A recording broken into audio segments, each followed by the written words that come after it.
Yesterday I uploaded a shorts instead of an actual reaction because the footage corrupted, and I couldn't show my Seraphine reaction. Which I really wanted to show, because I actually really liked the card, honestly. I'm now in the mindset of, boy, I sure hope this also doesn't corrupt. Fine. We'll do the Twitter. I don't like doing the Twitter, but we'll do it. Okay. Hey, Kaisa support. She needs that now. Camouflaged Horror, a Shuriman 7-mana 5/3 fearsome evolve. Play Ice Strike an enemy. Evolve is +2/+2, so this becomes a 7/5?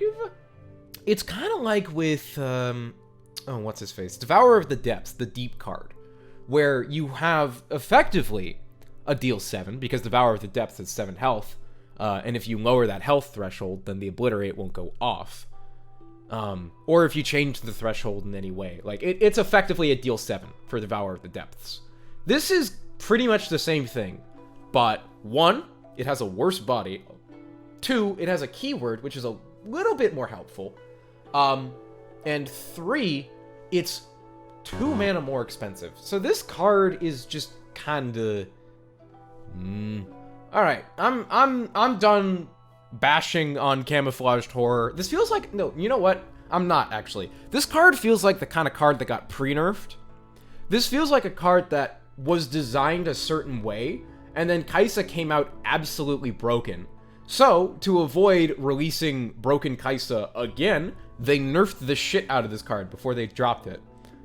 I can't confirm that, but that looks like a pre-nerfed card. Anyway, Curse of the Tomb, 2 mana burst, predict, give a unit I take double damage, and if I would die, obliterate me instead this round. It might be a little too niche. This might be another Passage Unearned. Where it's just a really, it's a really interesting card, but it's also, a little too niche. Because here's the thing, this counters Last Breath units and equipment. That's what it counters. Equipment, obviously, being popular in the meta right now, that could give prominence to this card. As I've said many times before, weapon removal is reliant on weaponry being valuable in the game. Or equipment, sorry. Equipment removal is reliant on equipment being prominent in the meta. And so, Curse of the Tomb being anti-equipment might be good. I mean, we've seen the Weapon Masters running around, causing havoc in basically every deck. Because there's one in every region, you pretty much just run one of them, whichever one is in your region combo, and there you go, that's your weapons, and you can hand that around to a lot of different units, because the improvised weapons are really good for what they are. Altar of Blood, 2 mana Shurima landmark. When you slay a unit, reduce the cost of the next Darkin unit you play by 1. This feels like Aatrox's setup. Or, I guess it's more in line with Zolani and what she's trying to do. If you can get Harazi down to a 6 cost or whatnot, that's pretty good. I mean, the way I'm looking at it is, this is probably going to be lost on a lot of people, but if you've played Kayn in Path of Champions, one of his champion powers is he reduces the costs of a Darkin unit. He creates a Darkin unit, or Darkin equipment in hand, and reduces the cost of it by 2. So the equipment itself is free, but the unit itself is reduced down to 6 or 5 in the case of Zolani. I believe all other Darkin are 8 costs. Although Ibaros is now 9 costs as well. Anyway, I'm getting lost on a side tangent. Just that reduced cost, getting these units down faster can be pretty good. So, if it's a stacking effect, and it seems like it's a stacking effect, because it doesn't say anything about this round or anything, I feel like Altar of Blood is going to be a fantastic card for anyone trying to make a Darkin deck. I think this card alone makes Darkin decks, actually viable. Okay. Here we come to the Shadow Isles and one random Shurima equipment here. But the rest of this is Shadow Isles. First, we have the 6 mana 2/5 Wraith of Echoes. Round end, for each ally that died this round, grant all allied copies of it everywhere +1/+1. Ooh. That's some interesting deck tech. Okay. So this plays into the idea of the Shadow Isles sort of copy thing. Huh. Well, Undying decks are going to be very happy with this. That is a really good change for Undying. This speeds up the process of Undying by twofold. This lets Undying get +2/+2 every time they die, rather than +1/+1. And that's going to lead to far faster swings. That's a big difference. That's a big difference. And that's just with Undying, too, right? You can have things like Mistwraiths, a bit of a smaller archetype, but still one that kind of exists that can absolutely get value out of Wraith of Echoes here. Obviously, it's very swingy and very high rolly, right? But, like, let's say you lose... Oh my god, wait, Viego. Oh, this is so good for Viego. Oh, shit, that's really good for Viego.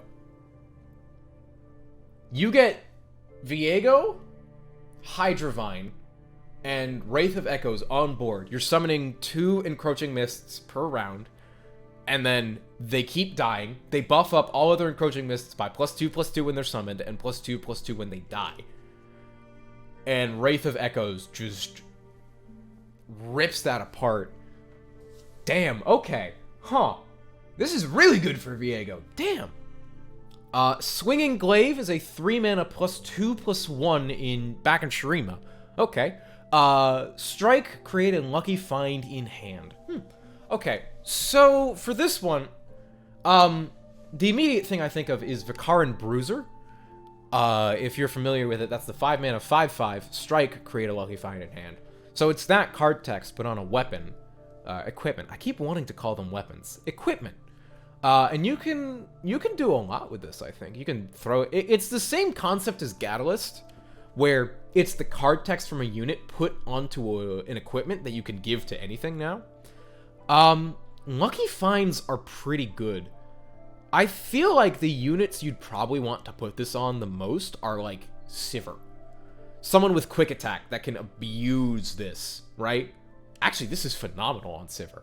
If you get this on Sivir, you have instead of a 5/3, you have a 7/4 in her level 1 with quick attack and spell shield that is constantly generating these lucky finds that she can then use on herself, give herself more keywords, and then share those once she levels up. And she's leveling up faster because she has the equipment on her.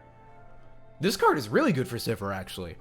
Okay, Opulent Foyer is a 3-mana Shadow Isles landmark. When I'm summoned, or when you gain the attack token, summon a Ghastly Band. Ghastly Band is the hallowed 2/1 ephemeral, a very simple stat line. This is really good for hallowed, right? You can play this on a defensive turn, and you still have that unit that you can use as a blocker, and hallowed units love dying. This is effectively just +1/+0 for your hallowed every other turn. And that's really good. This is... I don't know why I said this was bad, because this is the same logic as the Yasuo landmark. This is the same thing as Windswept Hillock, where instead of stunning a unit, you're actually summoning another attacker. And that attacker is slowly growing your power over the course of the game.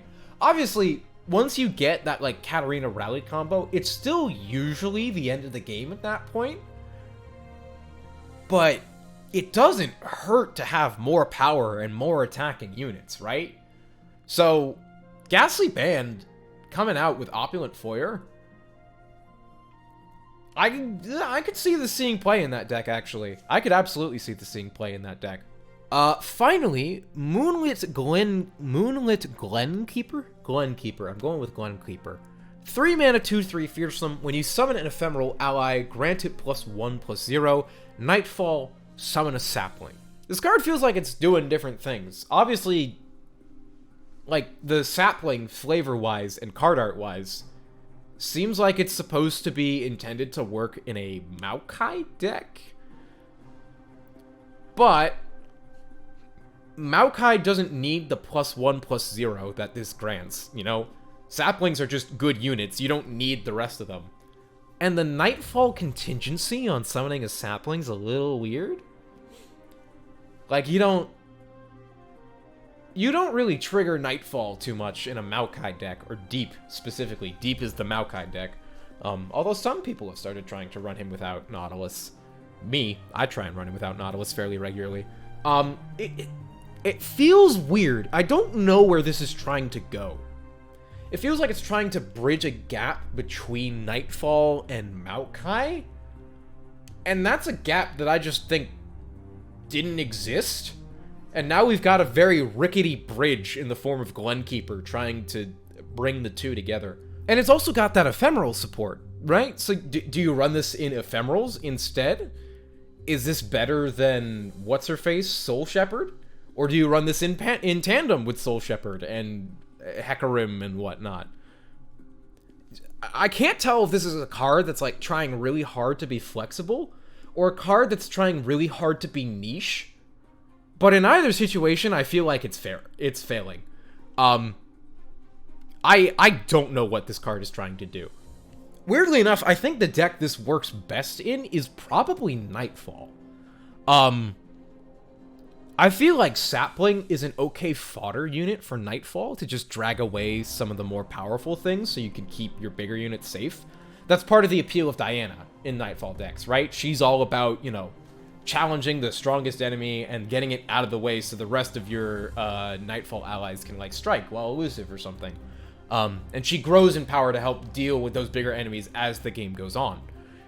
I'm curious to see what's coming next. This seems like it was a variety day, so I imagine champion support revealed tomorrow, and then we'll get whatever the champion is on Tuesday, I imagine. Gonna be interesting.